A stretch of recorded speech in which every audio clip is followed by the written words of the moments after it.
Karibu Busanji TV, Mungu kwanza. Mtazamaji wa Busanji TV, kama ambavyo tumeendelea kuletea taarifa mbalimbali kutoka hapa nchini Kenya, na kumbuka tupo katika kanisa hili la AIC Sinendeti katika DCC hii ya Chematich, na kumbuka ni Kitale Town.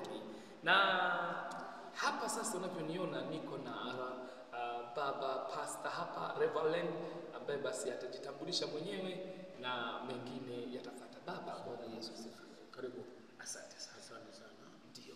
Mimi naitwa Reverend Kutai, ambaye anahudumu katika kanisa hili. Karibu mtumishi wa Mungu. Amina baba. Asante sana. Umekuwepo kwa muda gani sasa katika kanisa hili tangu? Kwanza nilianza huduma mwaka wa 2000. Nilianza kanisa ambayo inaitwa Upendo. Nilipotoka kule nikaenda mahali inaitwa Kimaran AIC, ambayo ni makanisa matano. Ninapotoka kule nikaenda kanisa moja inaitwa Krita, ambayo kwa upande wa mashariki kule. Baadaye nikakuja nikaenda kanisa lingine ambayo inaitwa AIC Kemeloi. Baada ya hapa sasa transfer nikakuja sehemu hii ambayo inaitwa AIC Sinendeti. Tukikuja kama transfer na ndugu yetu ambaye anaitwa Elba, ambaye alitoka kanisa la Kipsokon AIC Kemeloi, tukakuja kuhudumu katika kanisa hili. Sasa tuko karibu miaka 7 tukiwa hapa. Asante sana. Miaka 7 akiwa hapa, lakini toka huduma yake ameanza ni mwaka 2000. Tunazungumzia umri wa mtu na mtu. Ni mtu kazaliwa lakini naye kazaa. Kwa hiyo ni neema kubwa sana. Sasa pamoja na huduma yote hiyo mzee, na sasa tumeona sasa umestaafu sasa. Yapi mazuri ambayo unafikiri umekutana nayo ndani ya utumishi wako toka ukiwa mahali hapa? Nilipoanza huduma mwaka huu wa 2000, nilihudumu bila chochote, nikitembea na miguu. Kwa hivyo nilikuwa nikienda umbali wa 5 kilometers ambayo hakuna chochote ambayo ni transport. Sasa mimi natembea na baskeli na miguu, na kwa hivyo hiyo ndio nimekutana naye. Nilipotoka kule sasa nikaenda Kimaran, vile nilikuwa nimesema, ambayo ilikuwa inaitwa Kimaran branch. Basi wakanipatia baskeli. Yes. Sasa kazi ikawa rahisi. Ndio. Kwa hiyo hiyo kazi imefanyika kwa muda hiyo. Ndio.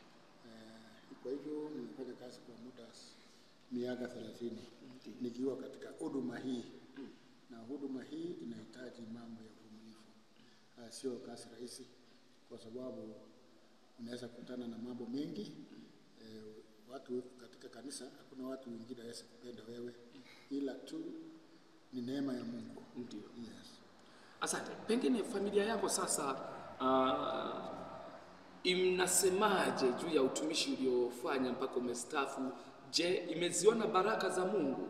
Na je, wanatamani kazi hii au pengine katika jamii yangu niko na watoto 7 na mke mmoja, lakini kwa sababu ya kwanza hao watoto wamesoma, wamemaliza form 4, wengine wako na walimu, wengine ni engineer ya electrical, mambo ya stima, meme. Kwa hivyo siawa sana walienda kazi zingine. Ndio. Na kuna wasichana wako nyumbani, lakini kuna mmoja ambaye anapenda huduma hii. Lakini yeye angali bado kuenda kwa college ama bado popote, lakini saa nyingine nahubiri. Kwa hivyo zote iko hivyo, na kuna mwingine iko bado kwa college, university. Ndio. Na mwito yake ni walimu. Ndio. Yes. Asante sana. Pengine tunajua kufika sehemu hauwezi ukafika peke yako, ukiachilia mbali Mungu anavyotufanyia msaada. Kuna watu ambao kwenye maisha yetu wanakuwa ni msaada sana kufika sehemu. Pengine unao na wakumbuka, unaweza kututajia hata 3, 4? Kuna mmoja ambaye kweli ni furaha kwangu, ambaye anaitwa Jimiro. Nilipopitia college, yeye akanilipia fee kwa sababu alikuwa anataka nihudumie. Kwa hivyo kuna wengine naye kama Corporan, ambaye ni mzee wa Chematich AIC, ambaye anisponsor mimi ili nifike sehemu fulani. Alafu mwingine anaitwa Daniel Tanui wa jamii hiyo, ambaye alinisikilia mpaka nimefika sehemu hiyo. Alafu mwingine tena ni mzee ambaye tayari yeye kila wakati ananisikilia. Kwa hiyo ni haya tu. Asante sana.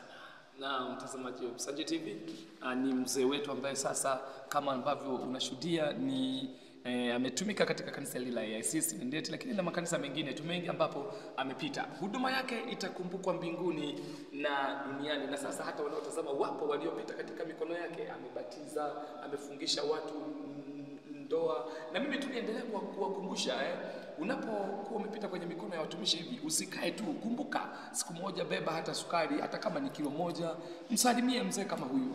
Wazee kama hawa ni hazina kwenye kanisa. Mkiwa na wazee kama hawa ni hazina, wamezeeka, na kwetu wanatumia msemo mmoja kwamba maneno yao yananukia. Kwa hiyo wazee kama hawa ni wazee ambao wananukia, maneno yao ni mazuri ili kuweza kujenga kanisa. Nikushukuru sana mzee kwa kazi yako kubwa ambayo unafanya. Ya Mungu atakukumbuka, Mungu atakumbuka uzao wako, wajukuu na wengine. Asante sana. Ni Tafiti Msanje Japhet wa Msanje TV, tuko hapa.